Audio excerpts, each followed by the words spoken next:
Welcome back, friends, to a beautiful Tuesday morning on the homestead. So in today's video, we're going to talk about a couple different things. Today's the 60-day mark of of not drinking alcohol. We'll touch on that. Also a little bit on Ernest Hemingway, my favorite author, as well as making the announcement for the winner of the Throwing Tomahawk. So that will be in this video as well. And the Ernest Hemingway and the alcohol thing I kind of have been tied together to me this morning. Ernest Hemingway is my favorite author of all time. Some of my favorite books, The Old Man and the Sea, and For Whom the Bell Tolls, and A Farewell to Arms, and I've read all of his, I think I've read everything he's done. One thing that I really love about Ernest is his ability to describe something so vividly in the fewest amount of words. He's very economical with his words. Some authors will try to bamboozle you with this mass vocabulary, and you can see what they're doing. They're just trying to make themselves look smart. Ernest never does that. He is very smart, or was very smart before he killed himself. And he just had a very special ability. When I read his, I remember one particular book, and I can't remember the name of it, but he's just describing a lunch. And he describes what they're eating in the picnic basket, and it was as if I was actually there. But I want to touch on a quote of his, and I wrote it down here so I didn't misquote him. So he wrote, "Always do sober what you said you'd do drunk, and that'll keep your mouth shut." So we have a very, that hits home. Does that hit home to you? It hits home to me. I want to talk about sobriety, and I want to talk about keeping your word. So on the 60 days, so yes, 60 days with no alcohol. The first question, has it been easy?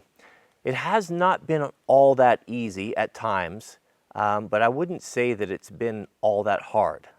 Couple different times, but I want to talk about, here's the benefits have far exceeded the negatives. The thing that I've really enjoyed is all of those times, you know, that we have went out to eat. Would I have normally would have ordered a cocktail or you know, split a bottle of wine with Mrs. W. or what have you. When I come through the other end of that and in the car driving and to not to be impaired, to be completely 100% in charge of my faculties, of my thought, of my body, of my coordination, it gives me a little boost. It actually gives me a little sense of pride. And I'm like, man, this is great. Isn't this great? And I'm always looking over to Mrs. W. Isn't this great? You know, that now I don't feel like I'm sleepy and I'm not impaired, I'm able to I'm able to have good judgment. I'm able to make good decisions. I've got nothing outside, no outside thing that's influencing me in a negative way.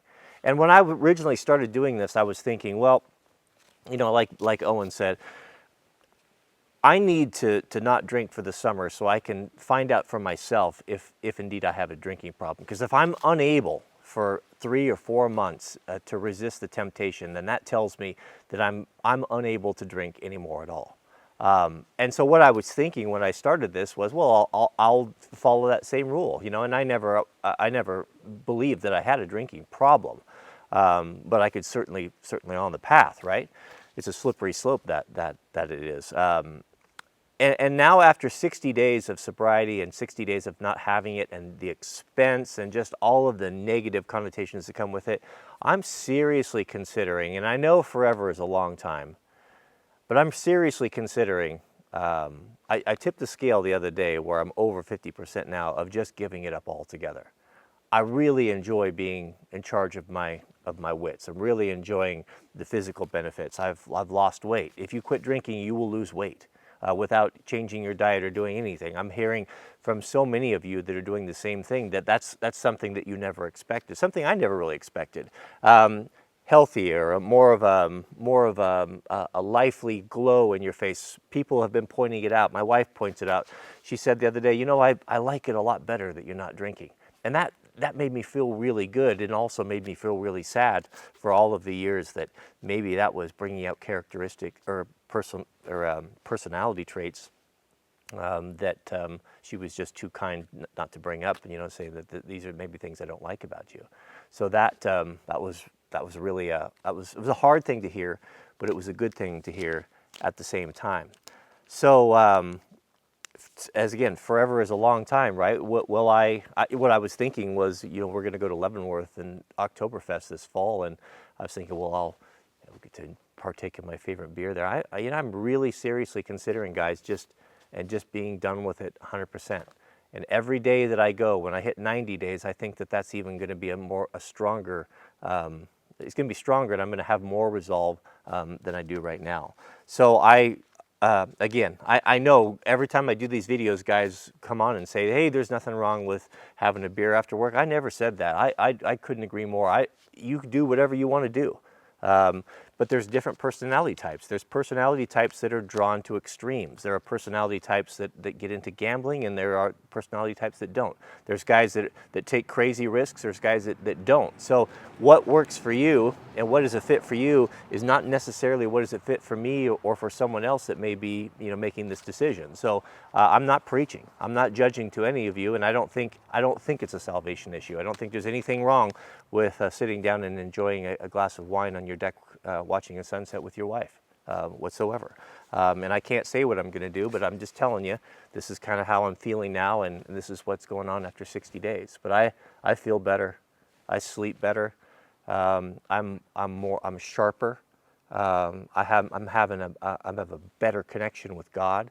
That's another thing that's really important. I think that it's really easy to interrupt that connection with the Creator, and alcohol, or even just plopping yourself sitting down in front of movies sometimes. All of these things are designed as a way to break that vital connection between you and your Heavenly Father. So again, it's a personal choice, but that's kind of where I'm at with it.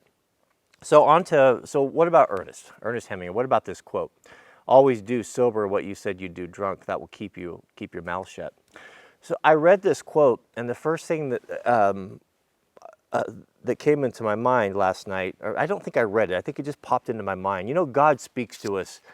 Some people think that the only way that God can speak to you is through Scripture, and that's just bogus. That's just not true. God will speak to you through people that don't even know Him. He'll use instruments that you aren't aware of to reach you. It's happened to me. It's happened to Mrs. W. I'll tell you the story sometime of two very similar circumstances that Mrs. W. and I had way before we ever met, that laid the foundation for us becoming Christians. A very interesting story. So this quote, what it brought up to me was, I told you guys a couple days ago, and I just said it offhanded and just kind of nonchalantly. On tomorrow, I'm going to be reading the name whoever won the giveaway for the Tomahawk axes, right? And this morning I got several comments. Hey, when are you going to announce that? And man, that just hit me like a hammer blow. I lied to you guys, and I just flippantly said this, and I just dismissed it in a way. Here's what happened. It's like being late to someone's house. Someone says, hey, would you like to come over for dinner? We're having dinner at 6:30. There's nothing that gets my goat, and Mrs. W., it makes her even madder than me, for someone to show up late without a good excuse. Because that's the height of selfishness. What that says about the person is that my time is more important than your time. And completely disregarding the fact that she's probably worked in the kitchen for all day, and it's hard to bring a complex meal together all at the same time so that everyone can enjoy a warm meal and everything's done right. And then someone comes dragging in 15, 20 minutes, an hour late, putting everyone else at inconvenience. You hate to start the meal. It's really a terrible, terrible characteristic. It's really a terrible trait. And I was thinking, we talk about it all the time. We've actually have friends that we have kind of have cut off because they routinely do that, and that's something that we don't want to have that sort of people in our life. And here I am sitting on my high horse about people being late to my parties or my dinners, and I told you guys that I was going to do something, and I just blew it off, and I didn't do it because it was more important to me to go down with my family and go kiteboarding or go down to the river or do whatever we did. And I feel really bad about that. And this quote just rebuked me to no end. And I want to apologize for that. And here's kind of the point that I wanted to bring up in this conversation is that those of you who are following me, so we've gotten mastery over alcohol, right? If you guys have made it with me for 30 or 60 days, there's no reason why you can't make this a permanent life decision, right? So if you want to do that, and if you're going to follow me in this challenge, let's pick up something else that we can improve upon, that can make us a better person. Let's talk a little bit, and let's consider how important honesty is in our normal conversation, and how important our word is. When I told you guys I was going to do this and I didn't do it, that was eroding my credibility. It was eroding the value of my word to you guys. And I've really worried about that today. And again, I want to apologize for that. What I want to do, and what I would like to challenge you guys to do, is to let's be really mindful and careful about the things that we say. The Bible says, let your answer be yea, yea, or nay, nay, because anything more than that is from the evil one. And when I first read that as a younger person, I was thinking, well, good grief, how can you get through life just saying yes or no? That was a child's understanding. What God's trying to tell us is that be careful. Be careful what you say, and don't make statements or don't make promises that you can't live up to, because it erodes your character and it diminishes your status among your friends, family, and coworkers and acquaintances. It basically puts you in a category of an untrustworthy person. And we don't want to be untrustworthy people. And our children are watching, and our wife is watching. And when someone calls and they're having trouble, or you're answering comments and they say, would you pray for me? My wife is sick, my child is in the hospital. And how many of us say, oh yeah, we'll pray for you? How many times do you follow through on that promise? I'm guilty of that. How many times does someone say, hey, yeah, can you come over and help do this? Oh yeah, I'll come over and I'll do that, or I'll loan you this, or I'll do this for you, and we never follow through. And we're really good at making excuses. Well, if I had to been wasn't so tired, I'd be happy to do that, or if money wasn't so tight, I'd be more than happy to loan him $500 so he could get his transmission fixed. How many times have we done that? That is eroding our character. That is lying to our friends. It's lying to ourselves, and worse, it's lying to God. God tells us very clearly that there will not be liars in heaven, and that's a terrible and a fearful promise. I think a man's word was very sacred. It was more sacred back in the day than it is now. I think it's generally accepted by a lot of folks that you can say things that you never really intend on, maybe making promises that you never really intend on keeping, and we're given a pass for it. Rarely is there anyone that will hold your feet to the fire on that, because we all, I'm not going to say all of us, but I'm including myself in here, a lot of us will do that, and there aren't any consequences. But God is watching, and He puts a tremendous amount of importance on an oath and on a promise. One of the interesting stories is when Abraham was waiting for his first son to be born. God promised him, yeah, you're going to have a son, and his descendants will be so vast you won't even be able to count them. There'll be so many, it would be like counting the grains of sand on the sea, right? So he waited and waited and waited, and it wasn't happening. So he took matters into his own hand. We all know the story, right? And Hagar and Ishmael and all these things. And even God's promise was, when God says something, then He means it, that He'll do it. His promise of extending His blessings through Abraham's seed even extended to the illegitimate child. So God could have easily made an excuse. Well, that's not the way I told you to do it. I told you to do it this way, and since you didn't do it the way I told you, then my promise and my oath is null and void. But He didn't do that, did He? He kept that promise. And that's a lesson to us on how important it is to make an oath. You tell your son you're going to take him fishing and you don't, that's a broken oath. God takes a dim view on that. You tell your wife that you're going to stop throwing your clothes on the floor and you're going to put them in the laundry basket, and you don't do it, that's a broken promise. That's an oath broken to your wife, and God takes a dim view on that. And I'm not preaching. I'm talking to myself, because maybe it's the quitting the alcohol. Maybe it's the having a sharper, keener mind. Maybe it's God opening truths to me and things that are important, things in my life that I need to do better at. And I think this is the natural progression. Let's get rid of the alcohol. Let's get rid of whatever it is. Maybe it's recreational drugs, marijuana, cigarettes. You know, don't tell me how hard it is to quit cigarettes. I know. I quit smoking. I smoked for years, and I know how hard it is. But you can do it. If I can do it, you can do it. And then we moved on to alcohol, right? So it's God paring and weeding things out of our lives. Unfortunately, you know, it took a long time for me to finally start getting a clue, but better late than never, right? So you're 70. There's no reason why you can't stop. So you're 20, better off. So yeah, so that's kind of what I want to work on. I want to be really careful in the future and let my answers, let me be a little bit, not be afraid to say no. If we're just saying what people want to hear to please them, to try to make them feel, have a high opinion of us, we may get a temporary reward when someone asks you for something and like, oh yeah, heck yeah, I'll do that. But then it's so much worse when you never follow through and you don't do it, and that person sees you now as, and maybe they don't see you as a liar, maybe they do, but they see you as a person that's not a real man worth his word, a person that's not trustworthy. And that's not what I want to be. I don't want to be a drunk. I don't want to be someone making promises, unwilling to do it, and unwilling to fulfill them. So let's be careful the promises that we make, and let's consider, let's not just speak immediately when someone asks us something. Let's consider. There's nothing even wrong with, you know, let me think on that for 24 hours. Can I give you an answer then? I think someone would respect that a lot more than you just telling them what they want to hear and then never following through on it.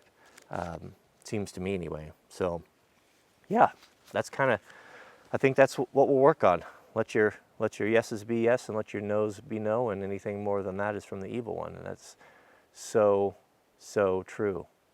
Let's be an example to our children. Let's be an example to our wife, because you know, we have, the way I see it as a father, we have our three primary roles are provider, as a father to his family, his wife and his children, provider, protector, and priest. And what priest means is guide, and a priest is someone who leads by example. A priest is, if you're showing and demonstrating fidelity and honesty and hard work and integrity, you don't need to say anything to your kids. You don't need to be barking and yelling. They'll see it, and they may not respond. You may get you might get frustrated. I know, trust me, I have a strong-willed son who is very independent and has got his own mind, his own ideas on things. And I'm a bit of a micromanager, so there is a bit of a conflict right there. So rather than me just being on him all the time and harping all the time, let me be an example of these things, of honesty, integrity. Let him see me putting my family first. Let him see me respecting and loving his mother, my wife, and not shouting and not fighting. Let me treat him fairly as well, and let that be a lesson, because that's what he's going to remember. I can preach all day long. You know, my dad, perfect example, and I don't blame him. I would have done the same thing. My dad smoked growing up, and he used to tell me, you know, you better not smoke. You know, and that was kind of that didn't mean a whole lot, right? Had he not smoked, or even more so, had he smoked and quit, then that would have carried a lot more weight. Ultimately, you know, he ended up quitting, and I'm so proud of him for doing it. You know, after doing it, it was worse for him because he smoked for so long. But he quit for Jack, for my son, and I admire him. My wife and I both admire him tremendously for doing that. And it wasn't what he said that has earned my respect for him. It's what he did.